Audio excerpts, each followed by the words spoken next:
Welcome to Empowered Returns, a show that surfaces forward-thinking real estate advice that investors and developers need to help them invest smarter and build better.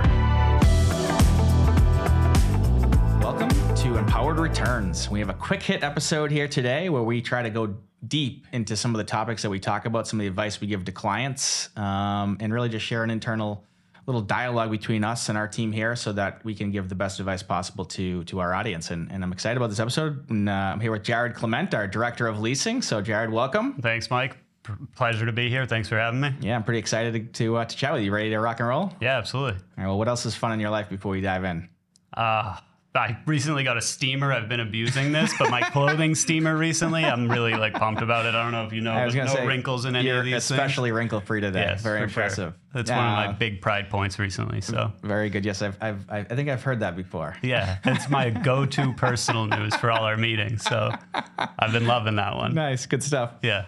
So I think today, Jared, since you're our top leasing specialist and guru here, we're going to dive a little bit into centralized leasing, and especially as it relates to the work we do on lease-ups and property management leasing. So just by way of background, I know we're working on somewhere around 7 active lease-ups right now, plus a lot more in the pipeline, right? Yeah, definitely 7 going on right now, and then certainly have a ton more coming up. So yeah, we're in the trenches. We kind of have a ton of feedback from renters and everything, and the centralized leasing is certainly something we do. It's almost like on-demand leasing for us. Basically it's like specialization. We have basically 3 parts of what we do for leasing. It's marketing, property management, and then like a leasing professional.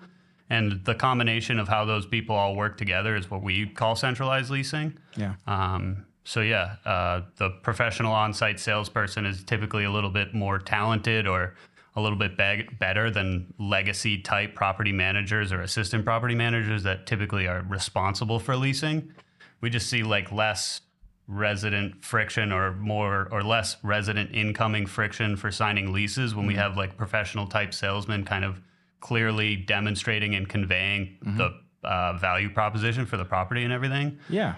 No, I think fundamentally, look, you're seeing it more and more recently across the industry. Everyone's talking about centralization this, centralization that, and it makes a lot of sense because, traditionally you're looking at the industry and saying, especially on the leasing side for a second, if we're diving into that, why do I have this full-time, assistant property manager who's focused on leasing on site for, a handful of turnovers or, 20, 30% turnovers a year, for instance, and they're getting full-time salary. You really don't need them to operate the building otherwise. Right. And oh, by the way, they're actually an entry-level, position that's hoping to be a property manager one day, right? They're not even, they don't want to be a salesperson. They don't want to be doing sales. They're not good at sales. Right.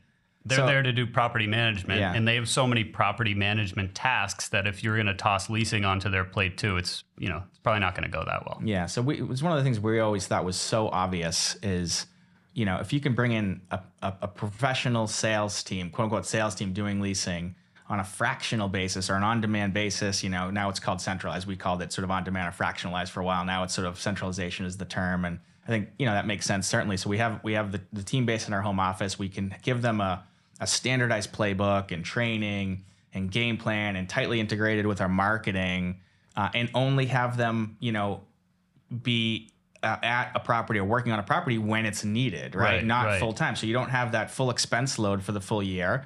And how we do it too is so that they're incentivized to do more leases because they're getting paid on a performance basis, as we are from our clients in those cases. So, it's aligned with the way clients and properties need the results that they're expecting to get. And it's also, it just, again, to the point you made earlier, it reduces friction. It's a better resident experience too, because you get someone who can really explain the property well, is trained to, in that leasing process to do it so well that really residents really understand what they're going to be moving into or leasing, and allows them to make a good solid decision. Yeah, definitely. And I think centralization has really become like a buzzword in the industry.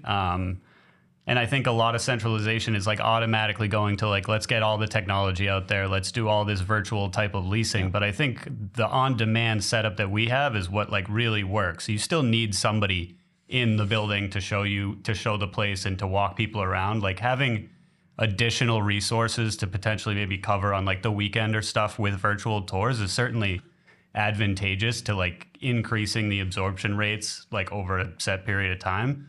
But you want those professional people in the building. So I think when we think of centralization, it's more so like on demand and specialization in terms of like the talent that we have on our team and having those people do the leasing, like you said, when it's necessary, not just sit in the building and kind of like wait there. Yeah. So that's a good point actually, because the idea, a lot of people talk about centralization as if it's just like, standing up a virtual walkthrough on the website and having people do self-guided tours and this other stuff. And so those tools are useful, right? But those either tech tools or self-guided tours, they need to serve the process that you're building that sort of inexorably guides people to leasing in that property. Because that's the point, right? We're trying to get the building fully stabilized during a lease up, or reduce the turnover time for any sort of releasing that goes on.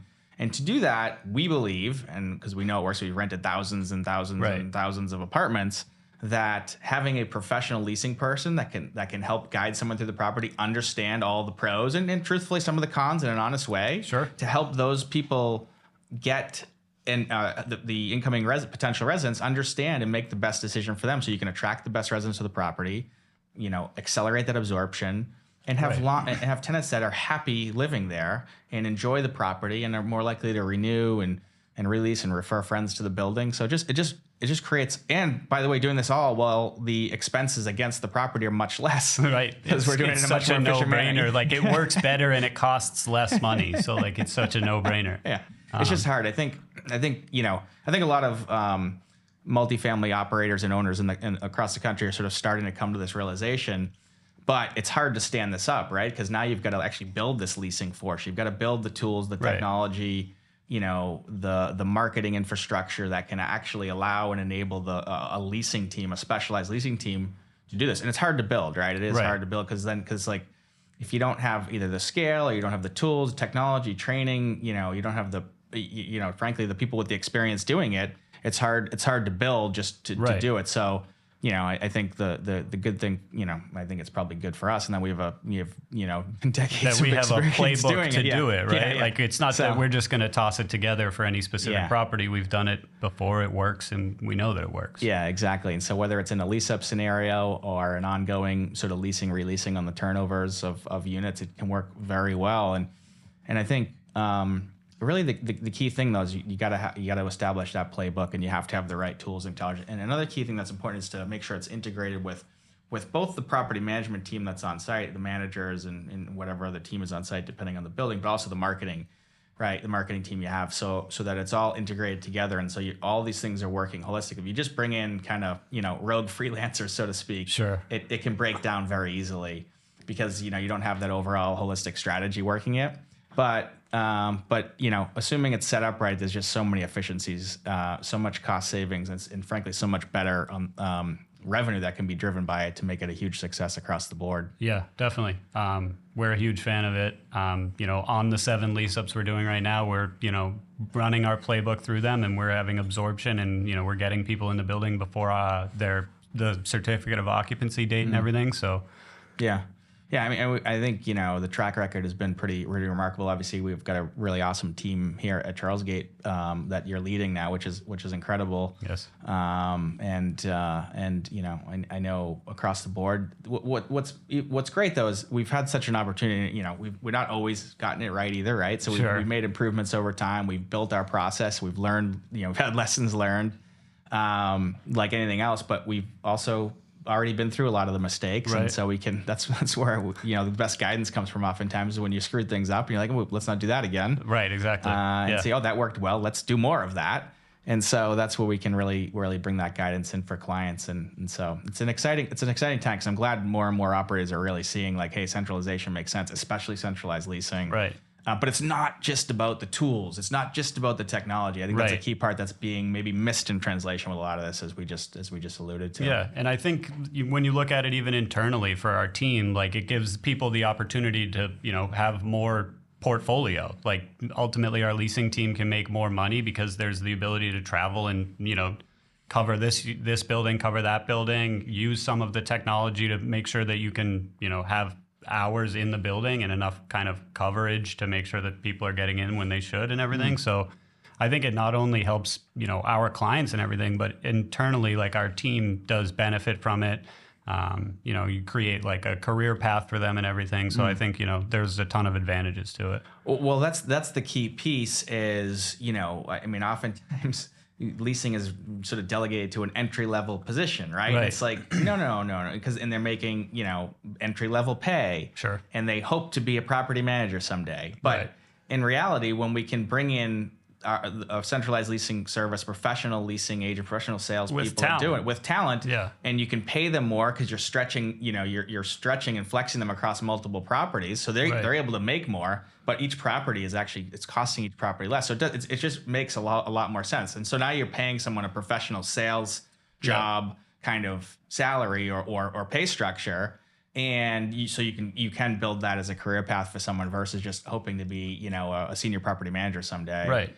Whereas that's a totally different, personality type that's better suited to the property manager role versus a leasing or lease-up role. It gives us the ability to continually improve our process. Like when we have one person do a lease-up, it's not like that's the only lease-up they're ever going to do. They do another one after that. And then, by the time they do the third or fourth one, they couldn't be better at it. Yeah, that's another good point too. Just getting a lot of reps in makes a difference. And, whether it's individual salespeople on site or whether it's, across what we're doing across the company, just getting a lot of those reps in and again, making mistakes along the way, figuring out solutions to problems and has really enabled us to build a strong process there on that and really learn how to do centralization and centralized leasing in a strong way. So definitely. Well, Jared, I think we're running at the end because this is supposed to be a quick hit episode, so I think we'll try to wrap it up here. But it was a great conversation. Appreciate it. Obviously, lots of great input and guidance as always from you as our director of leasing, and we're looking forward to more conversations. Yeah, thanks for having me. Looking forward to it. Awesome. Well, thanks for tuning in. Another quick hit episode of Empowered Returns. Thank you for listening to another quick hit episode of Empowered Returns.